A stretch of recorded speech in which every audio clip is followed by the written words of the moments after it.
Hello everybody, we're still here on the DreamHack Bucharest. It's Sunday. Vici versus IG is running at the moment, but of course we have some casters who are not casting at the moment, which is a rare thing to find here on the DreamHack because so far the last 2 days they have been busy. But I have with me GoDz now, and to my right, Zyori. What I want is get an impression of the casters. We have a different venue, a different city, different country, different everything, and of course gathering some thoughts about this is really interesting for all of us. So GoDz, tell me about it. First of all, Bucharest, impressions on it. It's nice. It's a lot sunnier and friendlier than Ukraine. Not even friendlier, not even about the people. Just as a city, it seems a lot funner to be in than Kiev. Zyori, thoughts on Bucharest in general? I'd say about the same. City is a little more beautiful. The weather is certainly better. I would actually say people are a little more friendly. In the Ukraine, people tended to not really smile at me very much. I smiled back and they gave me that look like, why is this guy smiling at me? Here, people smile back and wave, so that's the big difference. But when we're at an event like this, we don't really get to spend much time in the city. Basically, the taxi ride over to the venue, and that's about it. So I don't really have too much exciting info to report. But I think this opinion is not even too far off. I look back now, 2 years of experience here in Romania, and so far I just have met pleasant people. They are very welcome, very forthcoming, and helpful. Either way, the Ukrainians, we just talked about it, they changed the venue, Kiev to Bucharest. I guess you talked, of course, with the production team a tiny bit as well. Did they have any issues adapting to the new venue? Or, they're not on their home turf, so they have to improvise, I guess, with what the Romanians give them here on the venue? Yeah, I think the production-wise for us has been one of the bigger struggles about the change in venue. One of the hard things which they had to adapt to was that the English stream is now the mainstream. That's what's being played out to the venue, which is the first time ever for Starladder.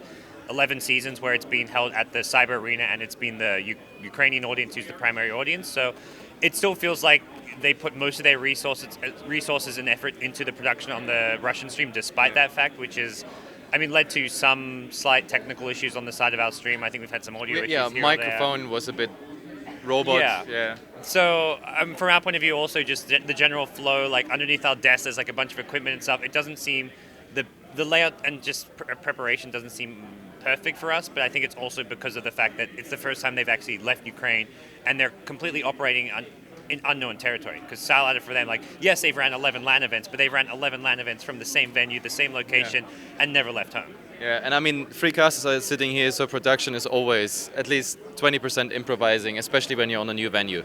Talking a bit about the tournament, I promised I'm not going to make this too Dota specific, but I can't help it. We are all Dota guys here. Highlights of the tournament, besides of course the final, which is running pretty much in front of us there. Well, I think a lot of folks were surprised that Team Malaysia, they weren't really regarded as a really strong team, at least not in the public eye, and dominating over Secret was pretty exciting to see. Seeing Secret go out in the bottom two alongside London Conspiracy was a big surprise. Seeing the Chinese teams really dominate has been pretty exciting. Overall, it's been pretty interesting Dota, but a topsy-turvy tournament. We've seen all sorts of crazy results, and this is not a tournament that I would want to bet on if I was a gambling man, because the results have really been all over the place. Yeah, I guess some bets are pretty upset about the outcome. Secret definitely had nice percentage. I had a glimpse on Dota launch, and I know there have been thousands of people losing a lot of items there. Talking about Secret, Cyborg Matt made a statement. It was some regarded as very harsh. I just call it, let's say, very impulsive, emotional. You think it's justified? Is there something to it? Do you think he should have waited, I guess, a day to calm down, maybe then do something about it? I only skimmed over. I don't even remember word for word it said. I think the timing of it was not ideal. I know coming into the event, having talked to him, he was a bit frustrated about some of the organizational stuff from the event. So I think he just kind of lashed out because I think it was a reply to someone saying there's no response on Twitter from Secret when they always have been kind of talking up their team and what they can accomplish. So I think it was more the surprise factor. Secret just lost, they got knocked out of the tournament, and now they've been completely quiet, and then Matt just lashed out. So. Any thoughts? I would agree with guys. I think that timing is the biggest thing there. What he wrote was not really even that particularly incendiary, just that the standards need to be raised for 2015, and I think there is probably some merit to that, and I imagine there will be a more detailed blog of some sort coming out in the near future where hopefully he'll expand upon whatever it is that he said, because when you sort of lash out that way in very generic terms, it comes across as, really ragey, and people at large don't really have an understanding of whether there's merit to that or if that's just raw emotion coming out. So Time will tell. I mean, I don't really have any great insight. I haven't spoken to Matt since that happened, so there isn't really too much for me to report.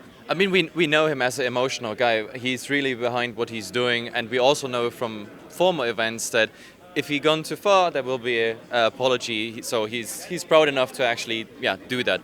Anyway, let's drop this matter. The patch again, Dota specific, but of course IceFrog. He just dropped that bomb on us. Starladder is gonna happen, and then the patch comes. I don't want to go in specifics, but I mean, every caster, every player expects things to be changed in a good or in a bad way. What do you think will come? Does the meta change? Do the teams adapt really fast? Or is there anything you want to change in the game which annoys you right now? I think my main gripe is just the general high ground defender's advantage in the base. I'm actually not completely against all the comeback mechanics that are in place, but I think allowing other ways to siege high ground better. But I think the patch is going to change a lot, but I also think the teams that are good right now are still going to be good. I don't think there's this. I think people over exaggerate how important adapting to a new patch is and like saying, oh, this patch is going to ruin a team. I think the teams you've got now who are good are still going to be just as good and dominant come 6.8, 6.84. Yeah, teams who spend time with the new patch, they will adapt, obviously. But of course, if it comes right before a tournament, suddenly a new patch is there, but the new tournament was planned already at that. The time to adapt is pretty short. But any outsides there? I think Scotty may be something that'll get maybe not reworked, but tweaked a little bit. It seems like the go-to item on pretty much any carry, and you can make it work. Of course, Troll, Sniper, these heroes we see over and over again will probably get touched a little bit. I would also agree with GoDz. I think the whole comeback mechanic is a little bit overblown. I think a lot of people look at their own pub games and use that as an example of, oh, this is totally broken, and in pro games it's just a little bit different. You see how IG plays, even when they're 20, 25, 30k gold ahead, they'll still be very cautious to push that high ground, and it's more about starving out your opposition than it is, making those YOLO plays up to the high ground. So it's hard to say. IceFrog is very creative and at times I think a little unpredictable with what he's going to change, and far be it from me to try and guess what he has up his sleeve. IceFrog is always good for something, and we have to deal with it. The casters is pretty much those at the end of the food chain. We have to commentate what's happening. The teams, we have to see how fast they adapt. Anyway, I want to thank you too for coming. Thanks for giving some insights here. DreamHack Bucharest, it's coming to an end. We have the final running right now, so we'll go back to our chairs watching it. Any predictions? Who's going to win? Vici. Vici Gaming. Vici Gaming, well, that's the call. Anyway, guys, thanks. Shout out to the Beyond the Summit guys, to Starladder, of course, making this all possible. Shout out to the GosuGamers, all the viewers, of course. I'm Hevlamauk. Thanks for watching.